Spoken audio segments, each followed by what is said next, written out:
This is the seventh gate of Kammasaka Zen, known as emptiness and the physical. This is Dharma talk number 3. And it's about recognizing inherent enlightenment.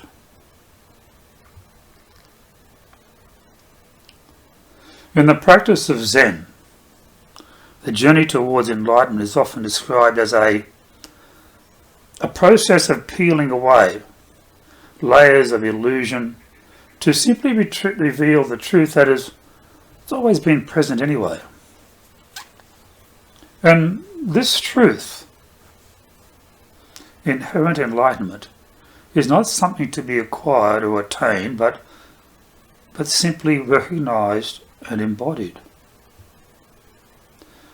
So the seventh gate of Kammasaka encapsulates this profound realization that enlightenment is not a distant goal,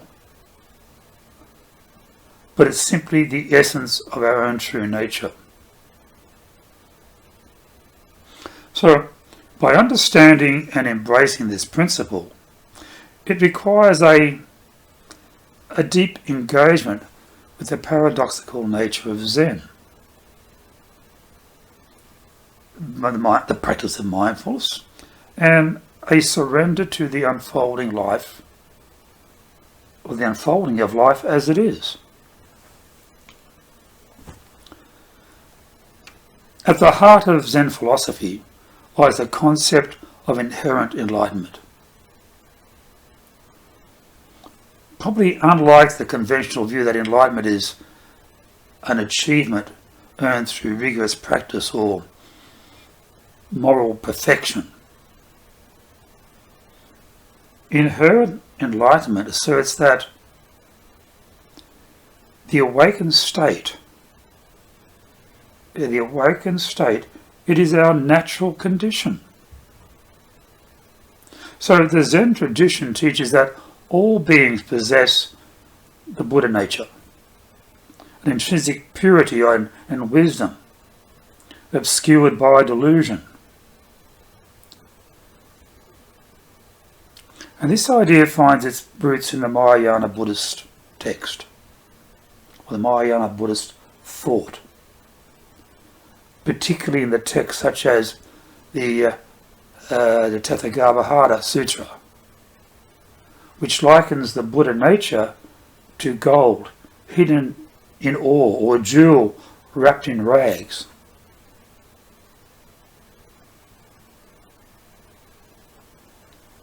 The seventh gate builds on this foundational teaching by urging practitioners to recognize this innate reality.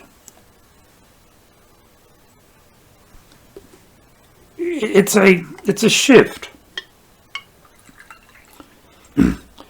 It's a shift from striving to be something other than what we are, to realize that what we seek is already present. And this recognition, it does not imply complacency, but invites a profound reorientation in practice. The journey is no longer about self-improvement, but about uncovering the layers of conditioning that obscure our true nature. Zen is replete with paradoxes, and the seventh gate is no exception. To recognize inherent enlightenment,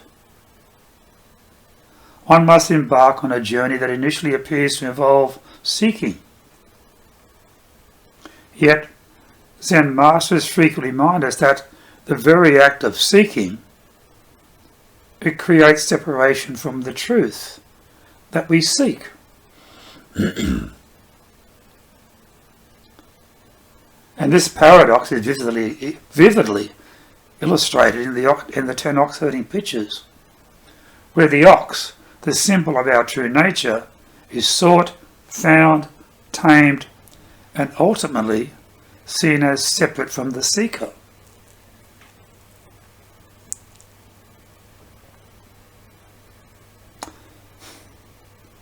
So the seventh gate calls practitioners to confront this paradox, to confront it directly.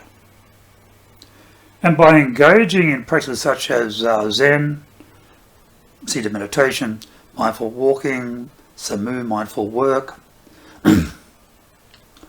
we create the conditions for recognition without falling into the trap of grasping.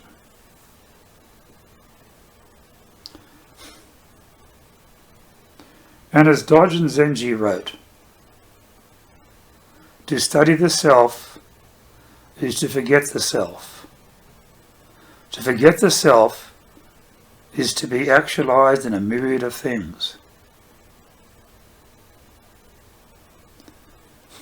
So inherent enlightenment is not realized through force or will, but through a surrender to the natural unfolding of awareness. Now, a cornerstone of Zen practice is mindfulness. And this is the key to the seventh gate. To recognize inherent enlightenment, we must cultivate an awareness that is both expansive but precise.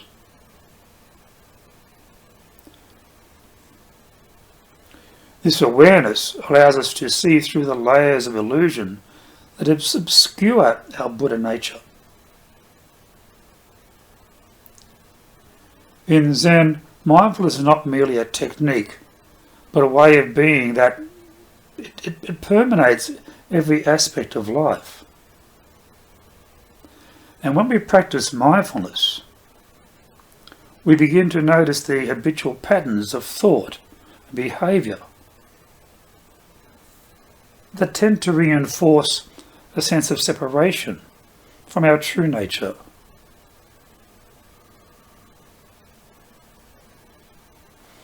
And these patterns,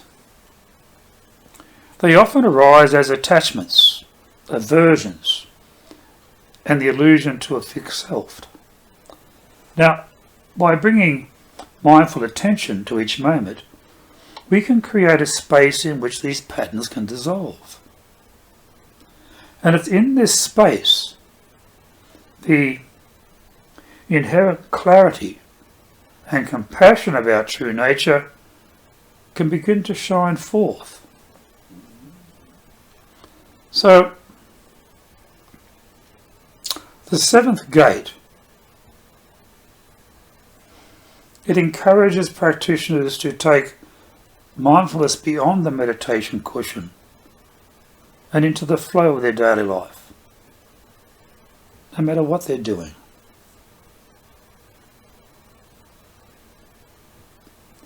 And to see each moment as it becomes an opportunity to recognize the sacredness of the ordinary and the presence of enlightenment in the here and now. Now, despite its inherent nature, enlightenment often feels elusive. This elusiveness is not due to its absence, but to the strength of our delusions.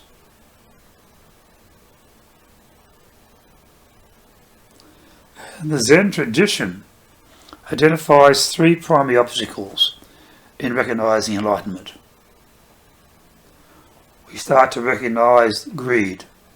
We start to recognize hatred and ignorance. These three obstacles manifest as clinging to desires, aversions, to discomfort, and to the misunderstanding of the nature of reality. So the seventh gate invites practitioners to meet these obstacles with curiosity and compassion, rather than with resistance.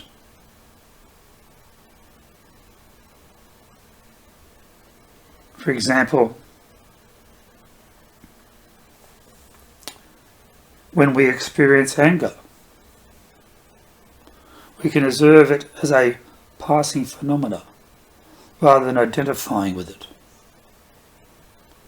And in doing so, we create a gap between the arising of anger and our reaction to it. And this allows the deeper truth of our nature to begin to emerge. Another significant obstacle is the dualistic thinking that divides the world into self and other, good and bad, enlightened and unenlightened. This duality itself creates a sense of separation that obscures the non-dual reality of inherent enlightenment. And it's through the practice such as koan contemplation and direct inquiry that Zen challenges this perspective. And it can lead to moments of insight that reveal the understanding that how we are interconnected with all things.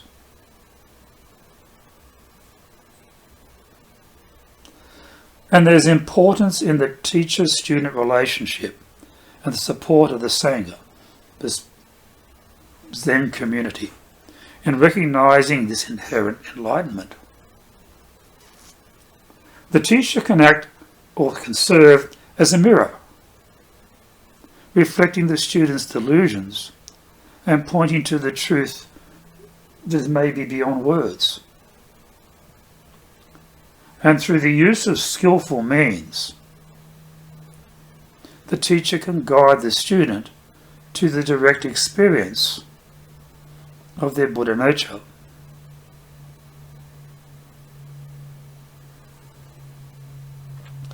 And it's the Sangha. It's the Sangha that can provide a container for practice, offering both support and challenges. And then within the community, practitioners encounter their own projections, attachments, and aversions, providing fertile ground for insight. And then there's the collective energy of the Sangha. It also can create a field of mindfulness that supports individual practice.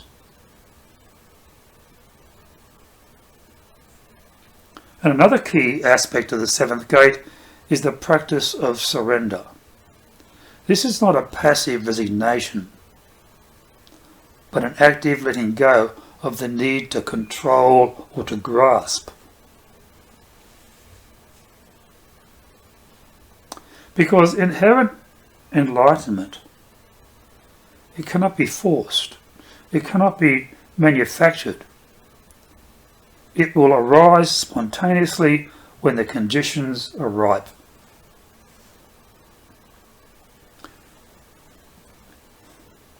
And this spontaneity is beautifully expressed in the concept of wu-wei, effortless action, where actions flow naturally from a place of alignment with the way.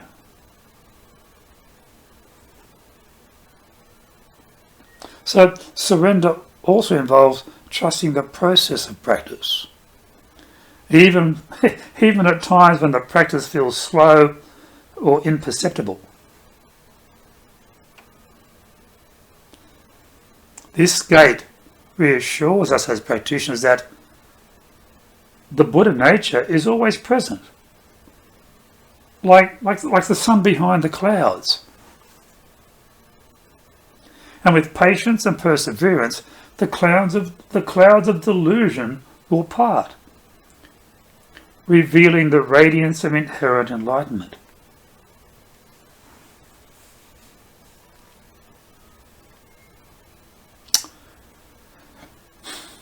But recognizing inherent enlightenment is not an endpoint, but moreover an invitation to live from this realization. So the seventh gate encourages practitioners to integrate this understanding into every facet of their lives, transforming mundane activities into expressions of awakening.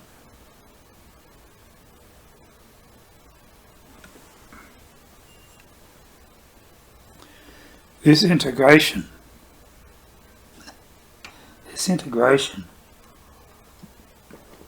is beautifully reflected in the Zen saying, before enlightenment, chop wood, carry water.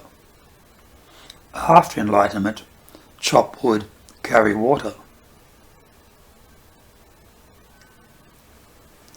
Living from the recognition of inherent enlightenment also involves embodying the qualities of Buddha nature: compassion, wisdom, and equanimity. And these qualities naturally arise when we cease identifying with the small self and begin to rest in the expansive awareness of our own true nature.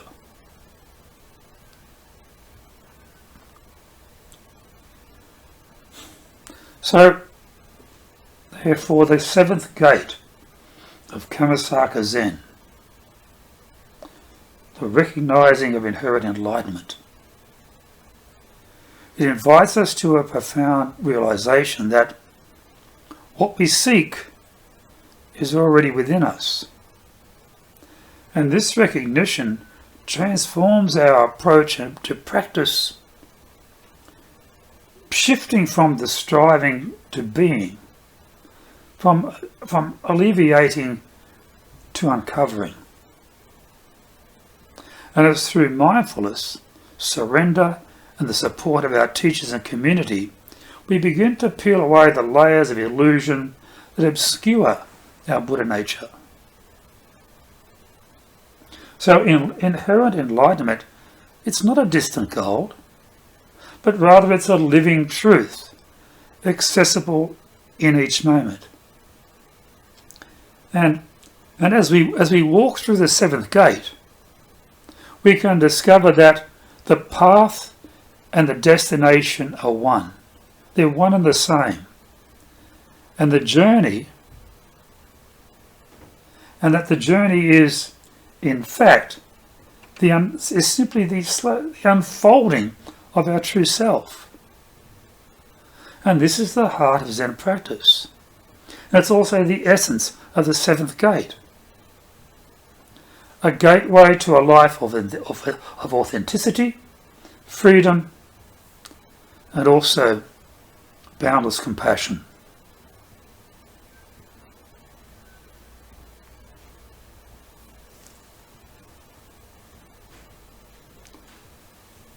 Thank you for taking the time.